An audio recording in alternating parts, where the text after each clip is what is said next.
everyone, welcome to another episode of Backchat. I'm Amy, this is my wife Maggie, Hello. and together we are Thinker Thema, and in this series we count back from 10 to 1 our top 10 most exciting campaigns of the fortnight, whether that's on Kickstarter or GameFound.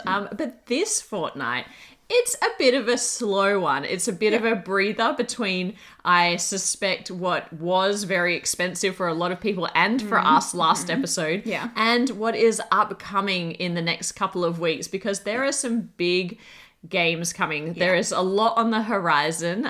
Some big titles include Ark, so the next game by Leader Games and Cole Worley, which we have had an opportunity to play a prototype and we will be covering, as well as the next Mind Clash game, so Septima, which we're really excited about, and again we will be covering in prototype form, as well as the deluxe version of Castles of Burgundy. So there are a lot of big expensive campaigns coming up, so it's nice to have at least a little bit of a breather in between, because that New Year's resolution of being more fiscally responsible is starting to get a little bit challenged in Kickstarter season or campaigning season. No, but it's good. It's good to then have, a week where, it's not as expensive. Yeah. It is. So this fortnight we saw a lot of Ghosts of Campaigns Pass, so cancelled zombie campaigns come back from the dead, coming back as well as a lot of expansions, and so probably only relevant if you really love the base game or you've been looking to get in at that base game level and grab the expansion as well. So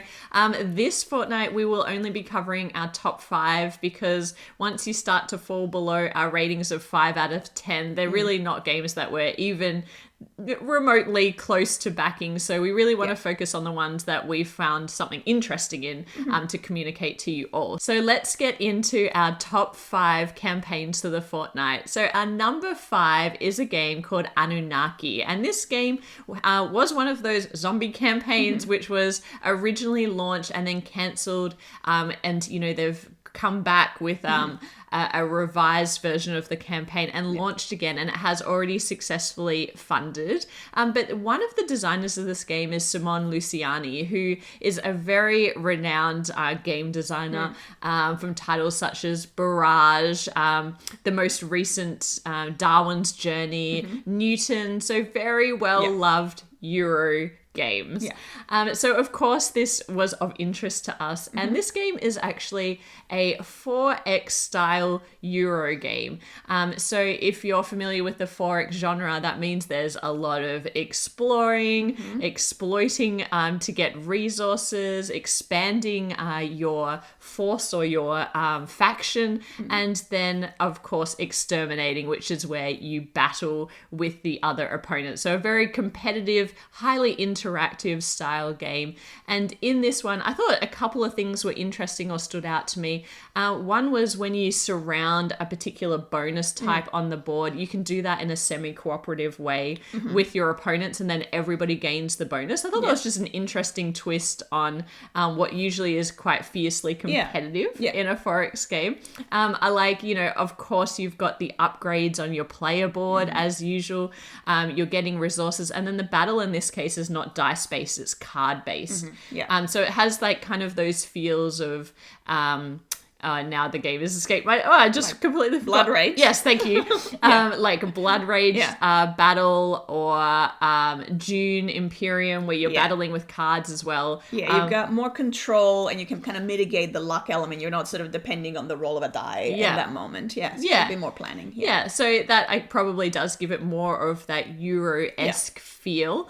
But with this game, the theme is an interesting one. So theme, essentially you're all these different houses from a decaying planet looking for a new home, and all these houses happen to be the different groups that are considered gods by the mythology of Earth. So Earth, or Gaia, is going to be the new home. So the different factions that you're playing are things like, you've got Ra, and then all of that sort of more like Egyptian almost mythology, and then you've got Zeus, and then you've got Babylonians, and so they've kind of thrown in all sorts of different mythologies from, a mixed bag. And it almost feels like it's a bit too much, because then you're coming to Yeah. so you're coming to Earth as your new home, and that's where Atlantis, so the civilization, so they're throwing Atlantis in as well. The civilization of Atlantis lives, and you're kind of half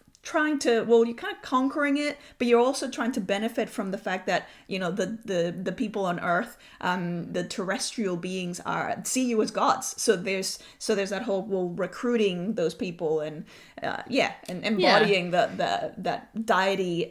Yeah, and so while I was really kind of intrigued by the mechanics, and definitely we've been playing a few 4X style games recently, the theme to me, well, first of all, when you're reading through the campaign, it's very thematically written, and that is great for a themer, and very difficult for someone like me that really wants to focus on the mechanics. But what are you doing? what am I trying to do here? Yeah. But as you go on, there are many miniatures and unlocks, so it is one of those big kind of sprawling campaigns. And the more I read, you know, there was Alebrijes, which is a folk Like Mexican folklore. yeah, but it's like it's an art, when like, they create the painted characters, the fantastical animals are characters. fantastic animals. Yeah, and then there was elements of Japanese folklore and all these characters that are being brought into this one game, which makes it feel a little bit clumsy, and it just doesn't feel like it hangs together well. So it kind of feels like a bit of an identity crisis. It from does, a theme point. And maybe some people will I was dig going to say that, maybe like, that throw completely everything in, works. but yeah, for I think some for people. me, I kind of want to know what What world am I playing Yeah. in? Yeah. So I almost wish they'd gone completely fantasy and created something totally new for this, because the game did intrigue me from a mechanics perspective. But if that is your kind of thing, go and check that out. It's interesting because you can back it with 1, 2, or 3 expansions.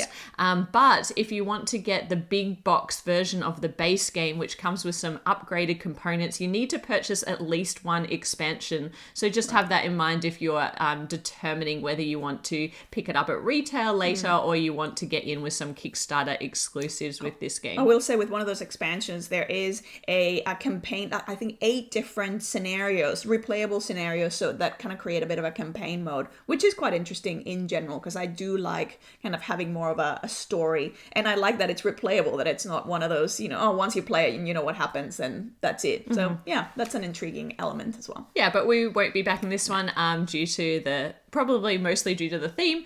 So this is our number 5, Anunnaki. Our number 4 is a game called Joystick Heroes. And in Joystick Heroes, we are playing as people who love to go to the arcade and play arcade games. Like this one here. I'm such an arcade fiend. Yes. And so in this game, we're going to be picking our hero, who's going to be, the one that's going to be doing all the playing, but also upskilling along the way to become better at those arcade games. We're going into that like after school arcade area, which in the campaign is like, oh, how can we do this? Like almost like, because these places don't exist anymore. We actually have quite a lot of them in Melbourne now. I think it's like a retro thing. And so we can actually go and play arcades. But in the game, the way you're doing it is you've got your hero, and then you can sort of decide what are their starting skills. So what are the key skills from an arcade point? And essentially what that's going to mean is you're going to get additional dice for arcades that actually require that type of skill. The way that you're actually going to be playing is you have 10 tokens, which represent the 10 rounds, and you're going to be going into an arcade, one of the cards in the center that represent the one that you want to play. You put your token in so you can get going, and then you're going to roll dice based on your skills, your matching skills in that area, and I believe then there's also like a game die, and that's going to determine your score. Depending on the score that you get compared to, the what do they call that? The sort of the top score? Yeah, the scoreboard. The scoreboard, then that determines how many tickets you get. Yes, tickets. Tickets! And then those tickets are going to be ultimately what you're going to exchange for prizes. Those usually fairly useless prices, but for you actually those prices kind of blender, like coffee machine. You through all your university time, was it? I did, yes. That all your appliances were things that you won through tickets. Bought with tickets. Yeah, absolutely. Which is not an economical way to buy appliances. Not how we would recommend that you go about purchasing your home appliances. It's fun. But ultimately, the winner is going to be whoever has, by the time that the arcade closes, whoever has the most prizes, whoever's been able to collect the most prizes. Some of those machines, however, are actually allow you to even co-op, so you're actually going to be able to take advantage of another player's abilities. It's kind of like going, hey, can you just jump in here and help me out with this? And that player, if you do actually get some prizes, they're also going to get some bonus from that as well. Yeah, I really like the thematic application to the player boards in this instance, because while you all start with a similar level of skill, you actually both, each player has individual genres that they can play. And I really like that you're upgrading those along the way, but the skills that are represented are like the button mashing, or you're really good at like the joystick control, or you're really good at hitting targets, which I have to say was probably my sweet spot. Pretty Point good. Blank was my game. Aim and shoot. In a very fast way. Yeah. Not so much anymore. My reflexes are not what they We're once old were. now. We are old now. But yeah, I really like this game. The game thematically. What's holding it back for me is mechanically. Ultimately, it is a dice chucker. Yeah. So you need to really be into that style of game, because ultimately your skills and the game you're playing dictates how many dice that you get to throw, and then you'll just be throwing those and trying to achieve one of those high scores. I really like though that you include a game die in that mix, and so you've got regular black die, but the white die is going to represent the game that you're playing, and that can throw in a bit of a curveball in terms of minusing off your score. It can allow you to explode out and get a new die to add to your score, and a range of other bonuses. So I thought that was really interesting, but ultimately there's not a lot of way to mitigate against the luck of the roll here, and so it's not hugely strategic. It's more just a fun light game. So if you're into that, go and check it out. In terms of the costs, I've got that here. It's $35 US, which is around 50 Australian dollars, and then $22 shipping to Australia. So you really need to be kind of into the theme here and into I guess the dice chucking element. Because it's very much just the core. So it might be a little bit too light for us, but if you want to check that out, go and check it out now. That's our number 4 Joystick Heroes. Our number 3 is the range of expansions by BoardGameTables.com, and I'm going to have to refer to my notes because there's quite a lot of different games. The first one is Kabuto Sumo Total Mayhem. Now, Kabuto Sumo is quite a cool kind of 3D platform where you are, I believe you're different insects in a sumo ring, in a way, trying to push each other out of the ring, but also getting points for the different things that kind of fall off that area. What I love about it is the way that you do it is you're going to be pushing things kind of like those machines where you're kind of pushing coins and coins push onto coin dozer or a coin pusher. Push it, and then the things that kind of fall out is either the things that you gain, or the sumo, that wrestler that you've expelled. So in Total Mayhem, essentially what it's bringing in, it's bringing in additional components inspired by pro wrestling. When you see those matches, they just grab chairs or whatever they find. So it's like chairs, tables. I believe there's like a ladder, and then I think a guitar, and they're so cute. They're super cute, and it's quite. And we're usually not one for we're not for dexterity. I'm not one for dexterity, but this is one that I actually really enjoy that mechanic of like, ooh, what's gonna fall out, or what's gonna push against something else, and how that's the idea of it. We haven't actually played it, but it is one that has been on the list for a while to try. So that's the first expansion. Then the next one is on tour, the Paris and New York edition, and so this is not really an expansion. This is going to be actually a standalone game. We have played on tour, the sort of the base one. However, I found it really difficult. It's one of those games. It's a roll and write. You roll the dice. You start writing in the numbers, which represent, I believe, the dates that you can be on tour, and then you've got cards that represent the different locations, and then you're going to try and make the longest connection of all those in a sequential order, so you can have your actual tour path mapped out. I found that so difficult, and apparently it is, this new Paris and New York expansion makes it even more challenging. Yes. And it is a game that has a really nice escalation to it, because it's super easy at first, because you can put numbers anywhere, but then when you're trying to fit numbers in around the ones you've already written, that's where it gets really difficult. So this one, interestingly, has some one of the designers that's been involved is Alban Bian, who did Clinic, which is one of those games that is super thinky, and one of those with adjacencies and things like that. So that's going to be very interesting as an element to add to this.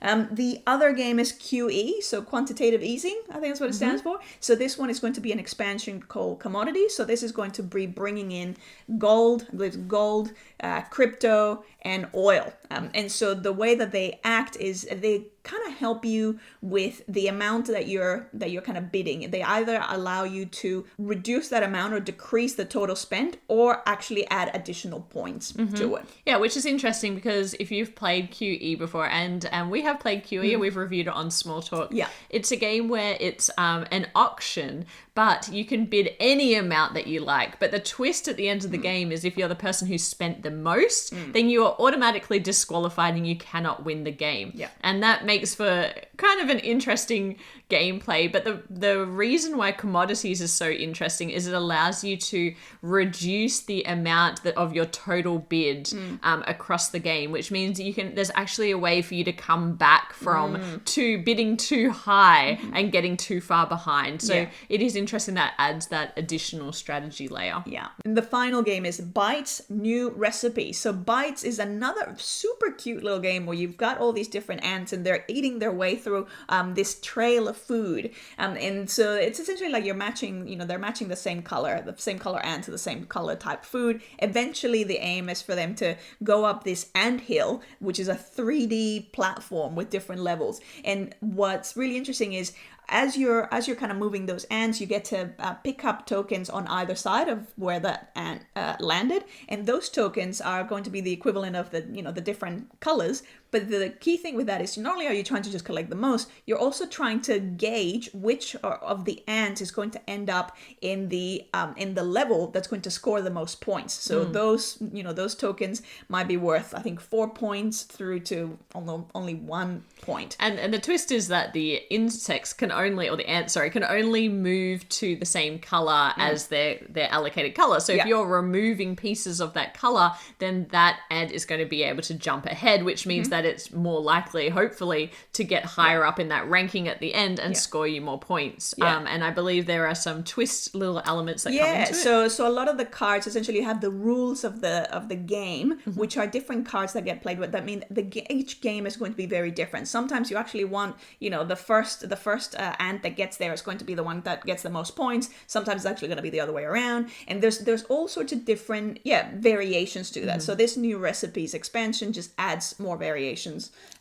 more ways of playing the game. And this is another game that we haven't played from the Board Game Tables collection, but one that's always resonated with me because it feels like a nice, simple kind of like what's that Oink game, the Deep Blue? Oh yeah, the submarine one. Yeah, the submarine one. Yeah, but just that kind of strategy where you're kind of trying to predict a path of movement. It's really hard, though. It is really hard. Yeah, this one feels way more accessible and less stressful and more like, But as always, it's so beautiful because I think Board Game Tables, it has just, small box games that are just so thoughtfully produced. I really love all their componentries, and these expansions look like they're no exception.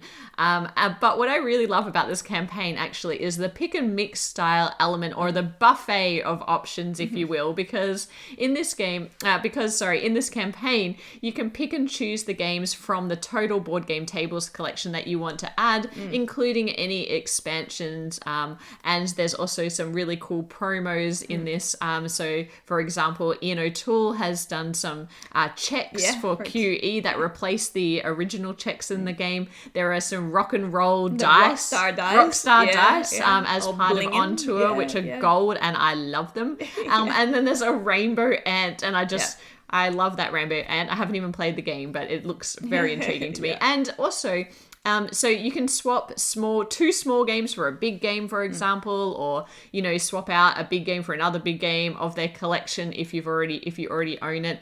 And there's a great bundle price as well. So it's $199 for all of the base games, all of the expansions, and all of the promos for these four big titles. And while that sounds expensive as a lot, it's actually quite a big discount off the RRP, which is really appealing. Also because if you're based in Australia, it has been traditionally quite hard to find some of these games, particularly On Tour and QE are two titles that people are often chasing in Australia, and it can be really hard to find. So now might be a good time to get in on that and also grab grab some of the promos for games that you already really enjoy.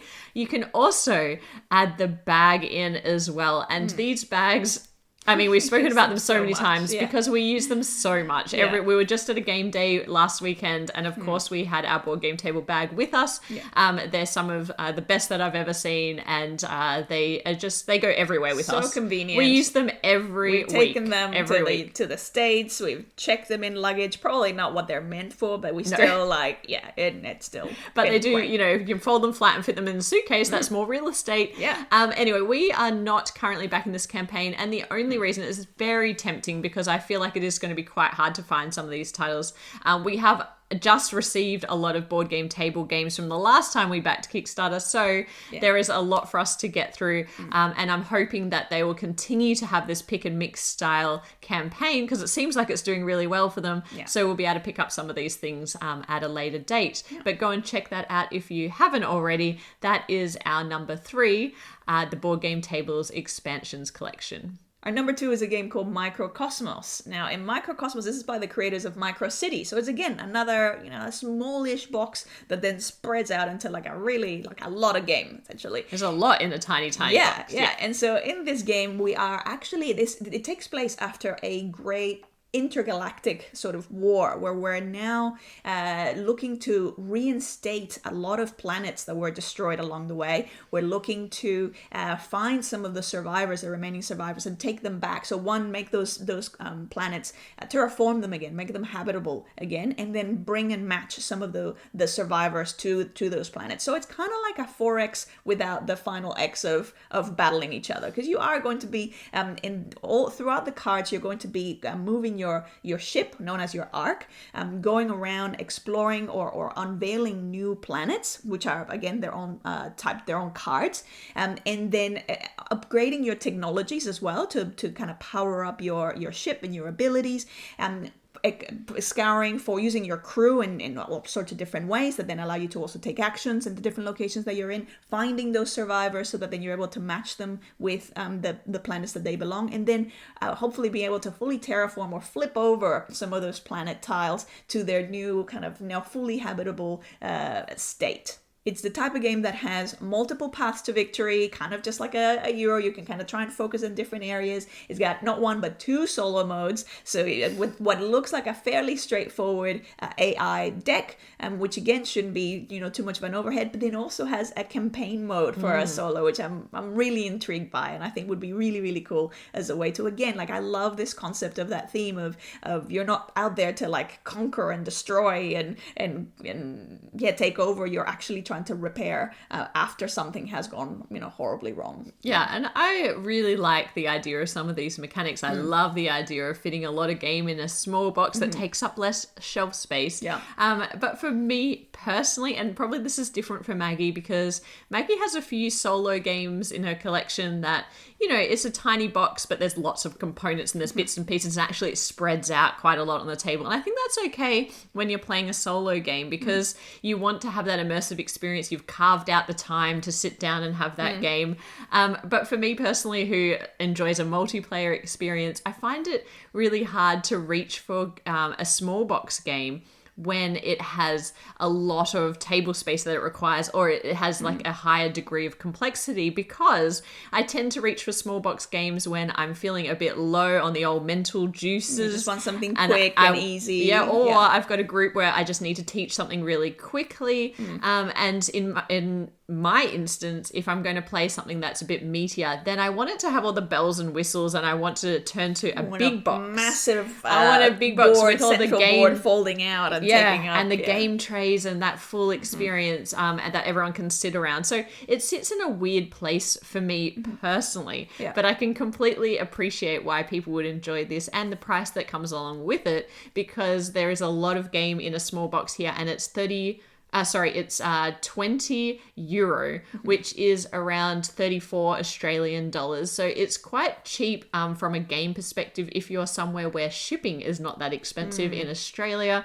the shipping cost doubles that price. So you are going to end up paying approximately, I believe, around $60 to have it delivered. So it does start to compete with a bigger title, which is probably what's holding me back a little. Otherwise, I would be willing to give it a go for $34 Australian because that seems like quite a good price for the amount of game. Yeah, one of those that we'll get to play. You know, hopefully, you know, people around us have, you know, will have copies, and then we'll be able to kind of play that, and then maybe even pick it up locally once, you know, people kind of bring it over. Yeah, but anyway, go and check it out if that sounds interesting to you. That is our number 2 Microcosmos. And our number 1 campaign for this fortnight is an expansion to the game, The Artemis Project.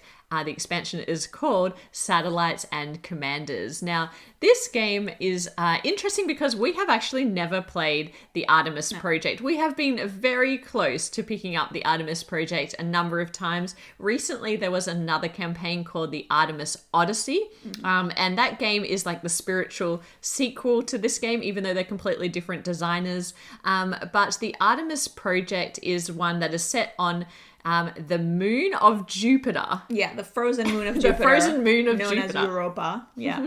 Yeah. And you are going to be using dice worker placement in this game, which has a really interesting Coimbra-esque feel to it, where you are going to have a collection of workers represented by dice that you're going to be moving out into different worker placement spots. But what's interesting about it is the higher the number of pips, the more of that action or the more of that resource you're going to be able to get.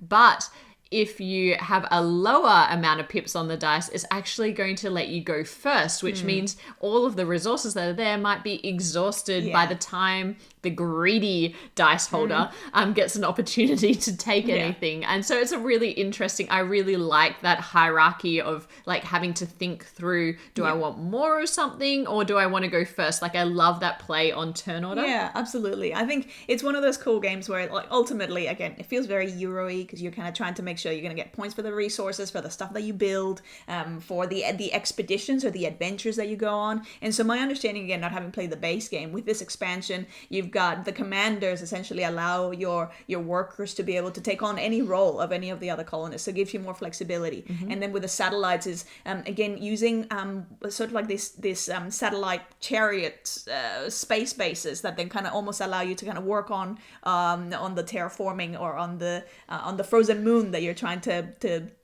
make more habitable more efficiently. So it's sort of giving you additional advantages from that point. And this is harking back to probably Amy and Kickstarter Diaries and all of the bling that makes me really excited about Kickstarters. But those miniature plastic satellites where the die actually sits and clicks into it. I love those so much, and they are a Kickstarter exclusive, and it's like one of the main reasons why I'm considering backing this game. It's just because they're so cool, because you put the die in them and they travel across, and it just gives a real tangible feel to this expansion because that's the satellite component, obviously. One other thing that I want to mention about this campaign is that there is some slight changes to the original Artemis Project game.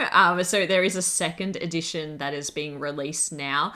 If you want to go in to the pledge manager for this campaign, I believe you can purchase an upgrade pack that will allow you to bring your original version of the Artemis Project up to the 2.0 version. Also, never fear, if you have backed Artemis Project as part of the Artemis Odyssey campaign, any copies that will be delivered as part of that campaign as well will now be that second edition. So whether you back it here or you've already backed it there, I believe everything is going to be second edition. So it is a good time now if you're considering backing the base game rather than at retail, because it will have all those new rules incorporated, which of course makes me even more interested. The expansion alone here is $30, which is not too bad of a price point.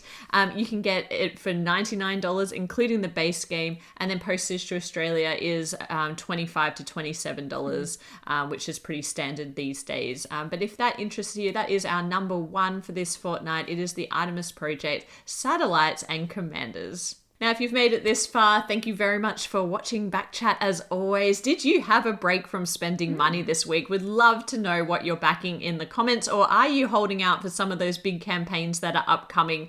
Because Oh, I think we're going to have to start counting our pennies and reflecting on that New Year's resolution a little bit more. Way more discerning. We need to get way more discerning with, how we're picking things. Yes. Absolutely. Yeah. But if you enjoyed this video, please hit like, subscribe to the channel if you haven't already. We do have a lot of regular viewers who aren't subscribed, so please do that. It really does help us out, and we'll be back with more content soon. But otherwise, bye for now. Bye.